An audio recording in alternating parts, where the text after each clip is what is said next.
é do SOS Guará? Eu gostaria de fazer uma denúncia. Qual é o meu direito como consumidora? A gente está precisando de ajuda.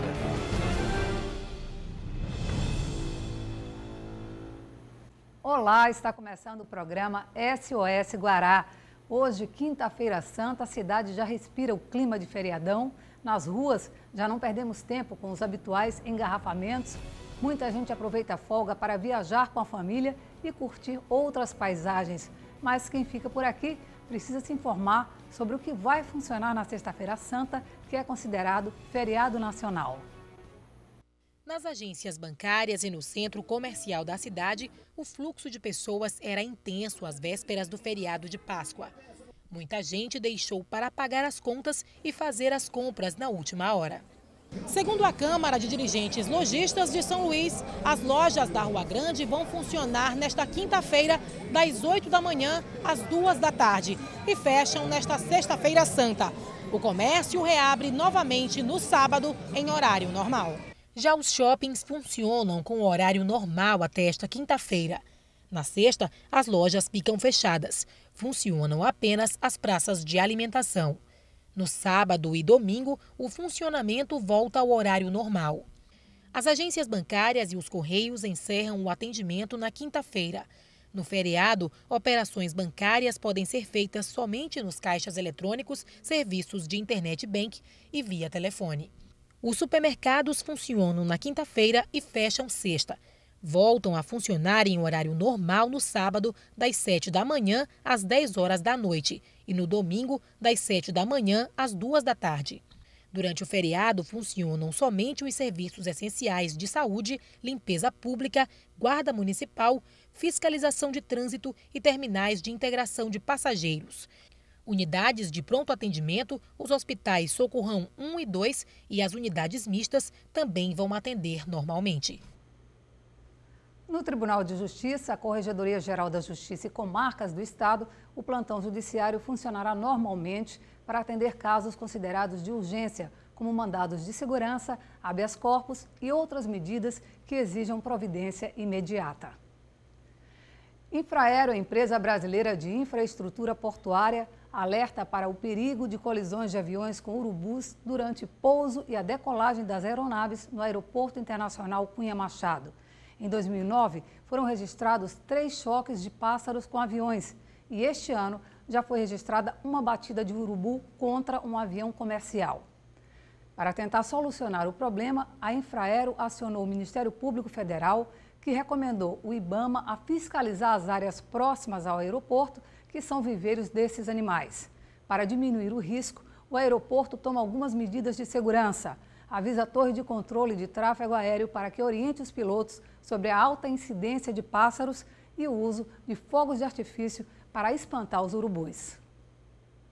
O aterro da Ribeira, localizado nas proximidades do aeroporto da capital, concentra a maior parte das aves que causam danos às aeronaves que utilizam o aeroporto da capital maranhense. Pelo menos 4.000 passageiros utilizam o aeroporto Marechal Cunha Machado em São Luís. No ano passado, foram registrados 13 incidentes envolvendo aeronaves e urubus nas proximidades do aeroporto. No mês passado, um avião da TAM teve que fazer um pouso de emergência, porque um urubu se chocou contra uma das turbinas da aeronave. Quem viaja de avião destaca a preocupação quando se aproxima o horário do embarque ou desembarque no aeroporto de São Luís. É claro que a gente se preocupa porque a gente vai para chegar em casa, de repente não chega nem eu e muitas outras famílias. Muito preocupante, porque nós ficamos vulneráveis, né?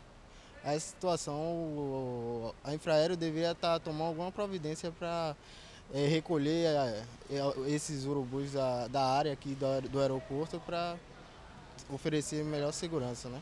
Além dos passageiros, moradores do bairro São Cristóvão, mais próximo do aeroporto, dizem que tem medo de alguma aeronave cair no bairro. Preocupa bastante, né? Muito barulho, então incomoda para dormir, né? Então bastante.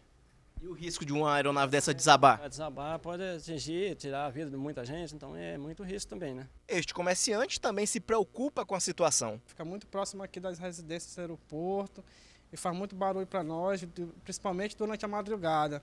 Vamos ao intervalo e voltamos em poucos minutos.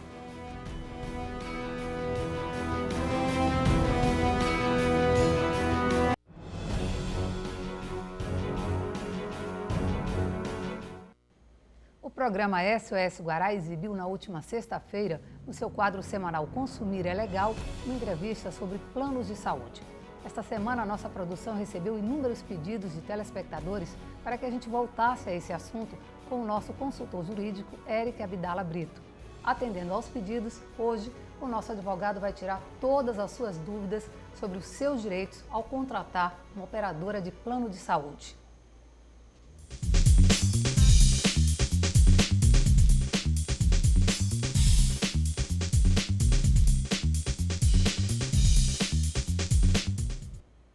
O advogado Eric Abdala Brito já está aqui no estúdio e vai responder as perguntas dos consumidores que gravaram nas ruas e ligaram para o SOS Guará no 3194-1980.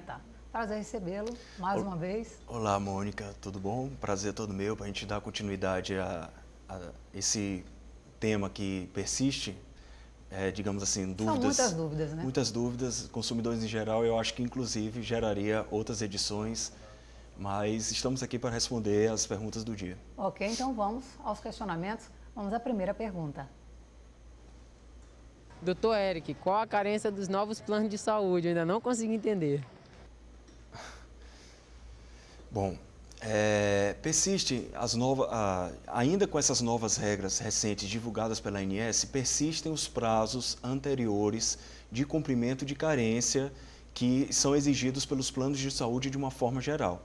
No caso, para aquelas situações de urgência e emergência e que geram risco ao usuário, digamos assim, a carência fica em 24 horas, prazo máximo, tá certo? Para situações de partos, é fixado ainda o mesmo prazo de 300 dias. Para aquelas questões de doenças pré-existentes, ou seja, o consumidor já sabe da doença antes de assinar o contrato de adesão do plano de saúde. O prazo de carência é fixado em 24 meses e nas demais outras situações permanece ainda o lapso de 180 dias. Lembrando que todos esses prazos são máximos, tá certo? Regulados pela ANS e cada operador, é claro, pode cumprir em espaço de tempo mais curto. Ok, então vamos a mais uma pergunta. Eu gostaria de saber que quando a gente vai fazer um plano de saúde, é prometido muitas coisas para a gente. Às vezes, depois de um certo número de parcelas que a gente paga, a gente tem direito a muitas coisas. Só que quando a gente vai usar, não é realmente aquilo que eles prometeram para a gente. Eu gostaria de saber como proceder mediante uma situação dessa. A maior causa de reclamação nos órgãos de defesa do consumidor hoje no Brasil é a negativa dos planos a determinados procedimentos e até mesmo algumas consultas, algumas especialidades. Isso. Quanto à negativa, Mônica, como nós já falamos no programa passado, e é um assunto, digamos assim, que está vindo mais à tona agora por conta da última resolução da ANS, que vai entrar em vigor agora a partir de 7 de maio de 2013, consiste nos, acho que a partir de agora já vai ficar, digamos assim, o consumidor já vai estar mais protegido por conta dessa nova resolução que já foi publicada em março, mas torno a repetir, entrará em vigor a partir de 7 de maio. Que determina que a operadora de plano de saúde tem 48 horas para explicar por que não fez o procedimento. Exatamente, e mais, justificar por escrito, né? Então, assim, dessa vez o consumidor, o usuário, vai ter um documento por escrito com a justificativa do plano de saúde para dizer o porquê que houve aquela negativa. E se ele se sentir lesado, ele pode, obviamente, procurar os direitos dele nos órgãos de proteção ao consumidor e também, digamos assim, extrajudicialmente fazer até uma denúncia à ANS da operadora de plano de saúde. Agora, respondendo aqui a pergunta exata dele, se houve um descumprimento, digamos assim, de oferta, digamos assim, se o plano de saúde, antes ou depois, ainda depois da assinatura do contrato de adesão, vem descumprindo essa questão como ele falou genericamente, uma série de promessas e que ele não vem visualizando isso na prática, então resta saber se está tendo uma violação aí do plano de saúde com o que está sendo ofertado e também se já tem um contrato assinado, um notório descumprimento contratual, e aí ele tem sim direito, obviamente, a procurar a indenização cabível, ou então, quem sabe, procurar uma outra operadora de plano de saúde que seja de seu maior agrado, que seja mais confiável para ele. E ele trocando também, ele não perde a carência, né? Se ele já cumpriu a carência... Aí essa é uma questão de portabilidade de carência que aí, digamos assim, para cada contrato de adesão, seja individual, seja aquele de família ou até aquele corporativo que é vinculado a uma empresa, aí nós temos as possibilidades de portabilidade de carência, que aí eu acho que seria um assunto mais... Cada caso é um caso, né? Cada caso é um caso e a ANS, digamos assim, regula os procedimentos para cada caso. Tá certo? Vamos a mais uma pergunta, então. Vários dias tentando marcar uma consulta com pediatria, nenhuma das médicas, todas já saíram do plano. Eu telefono para a ouvidoria, eles não me atendem. Quando eu chego hoje, ele me dá a mesma listragem que está no livro e eu comuniquei para ele que não está atendendo. O que ele me disse é para mim pagar uma consulta e depois eles me reembolsam. Aí eu disse, eu não pago o plano de saúde então, porque eu pago privado. Então eu não vou pagar o plano de saúde e pagar a consulta. Não, você tem que pagar o plano de saúde e pagar a consulta. Aí fica essa situação, como é que eu pago um plano de saúde e vou pagar uma consulta? Bem abusiva essa orientação, né? Com certeza. Temos aí uma prática completamente abusiva e ela está, como consumidora, totalmente amparada pelo Código de Defesa do Consumidor. Então, assim, se realmente for um procedimento que não pode esperar e se ela puder, digamos assim, se ela se predispor a pagar e para depois reaver, pedir isso, se for o caso até nos juizados especiais cíveis, esse ressarcimento e adicionado, dependendo do caso ou não, se ela se sentir lesada moralmente, ela pode também postular, digamos assim, uma indenização por danos morais, porque realmente está pagando o plano de saúde justamente para não precisar desembolsar ali numa situação de urgência, né? Então, assim, a ideia geral é essa. Agora, é claro, deve ser avaliado também a questão dos credenciamentos, se o que ela realmente está querendo está previsto contratualmente no instrumento assinado de adesão, assinado com o operador do plano de saúde, então deve-se avaliar cada caso é um caso. Mas segundo o que ela relatou, sim, é uma prática abusiva da operadora de plano de saúde, sim. Ok, vamos então a mais uma pergunta. Eu gostaria de saber, porque eu tenho um plano da multiclínica, né? E no ato que eu precisei, eu não me ocupei dele em qual sentido, porque eu fui procurar o convênio que competia com o meu plano da multiclínica, o Hospital Português, e eu não fui atendida. Quer dizer que eu me submeti numa emergência de ir para a UPA, que a UPA em casa foi rápido para mim. E aqui eu fiquei 45 minutos, contei no meu relógio e não fui atendida. Então, eu gostaria de saber qual é o procedimento que eu tenho que tomar para melhorar meu plano de saúde, que é a multiclínica, que está péssimo, ordinário. Bom, dona Maria Raimunda, realmente, pelo que você nos relatou aí, parece que está tendo que a gente chama, digamos assim, na linguagem jurídica, vício na prestação de serviço. Então, houve uma queda de qualidade aí na prestação de serviço do seu plano de saúde. Então, assim, eu sugiro que você, se realmente se entender no direito e formular uma denúncia à ANS, que é, digamos assim, a agência nacional que tem um poder, digamos assim, de controlar, inclusive aplicar multas e demais penalidades à operadora do plano de saúde que lesa o seu consumidor. E se você realmente não se sentir satisfeita com essa busca à ANS, você também, novamente, pode procurar o PROCON, o Ministério Público, a Delegacia também de Consumidor e, se for o caso, também a Justiça para ir atrás do seu direito, aí, entendeu? Que eu acho que, pelo que eu estou vendo aí, é mais um direito subjetivo, aí, no caso de ter lesado, de ter causado um transtorno que a operadora poderia sim ter evitado.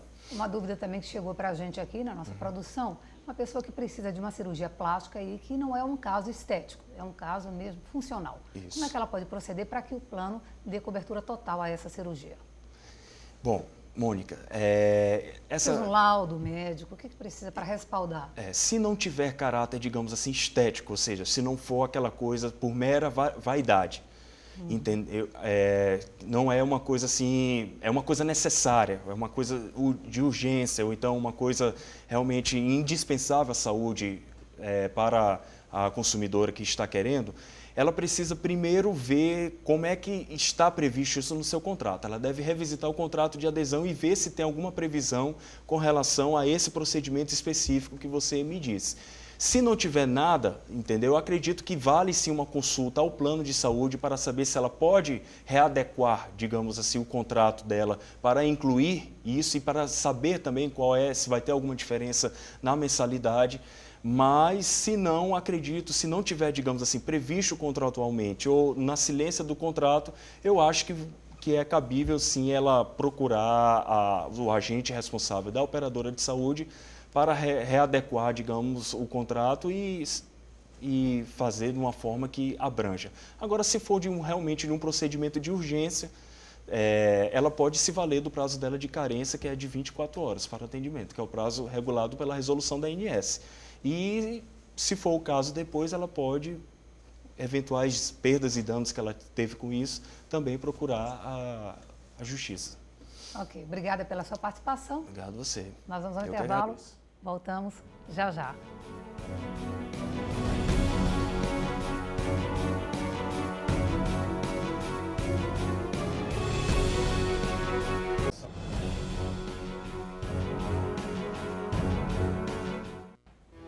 Estamos de volta ao programa SOS Guará. Se você deseja emagrecer e não sabe por onde começar, então fique atenta à nossa próxima entrevista. Comer é mais que uma necessidade fisiológica, é uma fonte de prazer inquestionável. O ditado popular já diz que você é o que você come. Portanto, é preciso estar atento ao que você consome. Adote uma alimentação saudável, equilibre as calorias ingeridas com seu gasto energético, pratique atividade física regularmente e não abra mão dos seus momentos de lazer, pois o estresse, em geral, engorda. Para orientar você a manter uma dieta saudável no seu dia a dia, o SOS Guará convidou a nutricionista Caroline Bogeia. Obrigada por aceitar o convite de estar aqui conosco. Eu que agradeço. Sabe que Semana Santa todo mundo vai abusar um pouquinho aí do ovo, de chocolate, mas tem um lado bom que é o peixe, né, que tem o ômega 3 e é um alimento super saudável. Tem que equilibrar isso aí, doutora? Com certeza, tem que equilibrar. Lembrando sempre que tem que se alimentar de 3 em 3 horas, né? Começar com café da manhã reforçado, dando prioridade aos carboidratos complexos que a gente encontra no pão integral, né? No arroz integral, fazer o lanche da manhã, fazer o almoço, começando sempre o almoço por uma fruta ou pela salada, que quando você começa pela salada e pela fruta, você já vai enchendo, né, o estômago, então já vai ingerindo menos alimento, né? Evitar consumir líquidos quando você está almoçando, tá? Porque acaba fazendo com que você dilate o seu estômago, né? E daqui a algum tempo, não é de um dia para outro, mas com o passar do tempo vai aumentando e você sente a necessidade de comer mais. Você falou do café da manhã, muita gente pula o café da manhã. Verdade. Isso é um erro? Muito grave, porque é a principal refeição, né? A gente tem que se alimentar e o café da manhã tem que ter fruta, tem que ter derivados, o leite ou derivado do leite, né? Um carboidrato, né? Para poder você começar o dia bem. O ideal é manter na rotina uma alimentação saudável ao invés de fazer uma dieta restritiva quando acha que vai perder peso, porque eu acho que isso que mais provoca o temido efeito sanfona, né? Você engorda, emagrece e não consegue atingir o objetivo. As pessoas querem emagrecer muito rápido, né? Eles não querem fazer uma reeducação alimentar, que esse é o ideal. É você se reeducar, você procurar comer alimentos saudáveis, porque faz uma dieta dessas, as dietas da moda, emagrece, né? Mas daqui a pouco você não fez educação alimentar, né? Você volta a comer o que comia anteriormente e acaba engordando novamente. A importância da ingestão de fibras, que muita gente não tem o hábito. Às vezes não gosta de comer a salada ou evita comer as frutas. Você pode estar utilizando a fibra não só através de fruta ou de salada, mas você pode, como eu falei, do pão, né, integral, você pode estar utilizando a linhaça no iogurte, tanto o iogurte comum como o iogurte de fruta, né? Você pode estar utilizando a chia também, que é uma sementinha, quando você coloca no líquido, tanto faz um suco, uma vitamina ou iogurte, ela cria uma camadinha, um gelzinho em volta dela, né? Ela incha, então ela dá aquela sensação de saciedade. Então, para quem quer emagrecer, é uma excelente dica. Mas também observar que tem frutas que são mais calóricas do que outras. Por exemplo, é melhor comer um abacaxi do que um abacate. Com certeza. Então você tem também que avaliar, né? Tem. Eu sempre falo que quanto mais doce, né, é a fruta, então a gente tem que comer um pouquinho menos. O ideal é que a pessoa pegue um pedacinho do tamanho da palma da sua mão, né? Uma melancia, porque a pessoa vai comer, eu não sei qual o tamanho ideal, então uma laranja do tamanho da palma da sua mão, a maçã, a pera, essa é a dica que eu dou para a pessoa não exagerar. Queria que você falasse um pouquinho da importância de beber água. Muita gente esquece. Eu, pelo menos, muitas vezes esqueço de beber água, eu não tenho esse hábito. Muito importante, principalmente quando você está consumindo fibra. Se você consumir a fibra e não ingerir água ou líquido, ela vai causar um efeito contrário, né? Ela vai ter um efeito constipante. Então, o ideal, você acordou, toma um copo de água em jejum antes de tomar o seu café. Né? Eu sempre peço para as pessoas tomarem 8 copos de água, né, por dia. Então, você vai marcando, coloca na geladeira um papelzinho, 2 copos pela manhã, 4 copos à tarde, geralmente a tarde é mais quente, né? À noite, 2 copos e de preferência 1 antes de dormir. O hábito de beliscar pode comprometer toda uma dieta? Pode, por isso que a gente tem que estar se alimentando de 3 em 3 horas. Se você se alimentar de 3 em 3 horas em pequenas porções, você não vai ter essa necessidade de estar beliscando. O refrigerante, diet ou light, ele também é recomendável, de preferência, fazer a opção por um suco? Eu prefiro que as pessoas escolham o suco, né? Porque o refrigerante diet, né? Ele tem uma quantidade elevada de sal, né, de sódio. E para quem é hipertenso, não é bom a pessoa estar consumindo. Então, assim, às vezes eles confundem muito, também, né?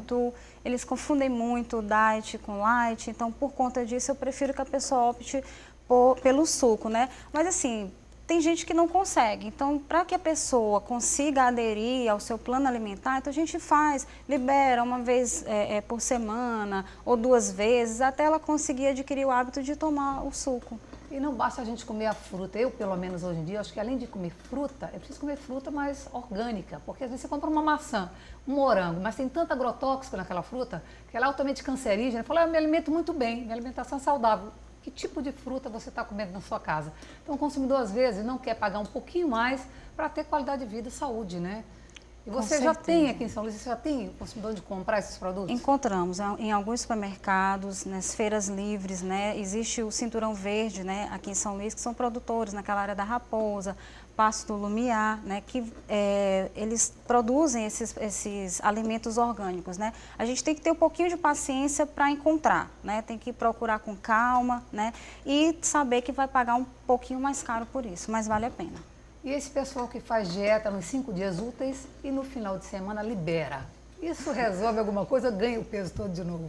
Não resolve.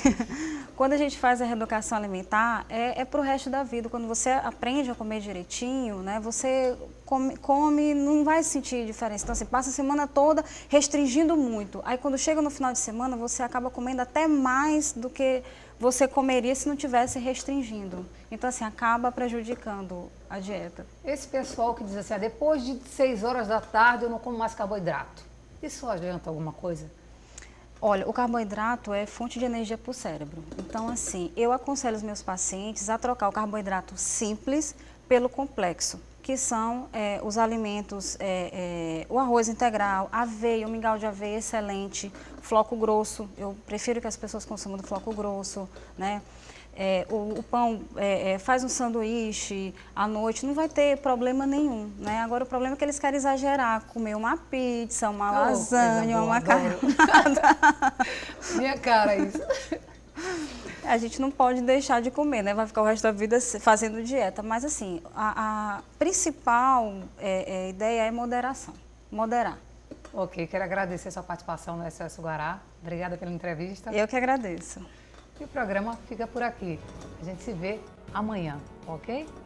Um abraço e até lá.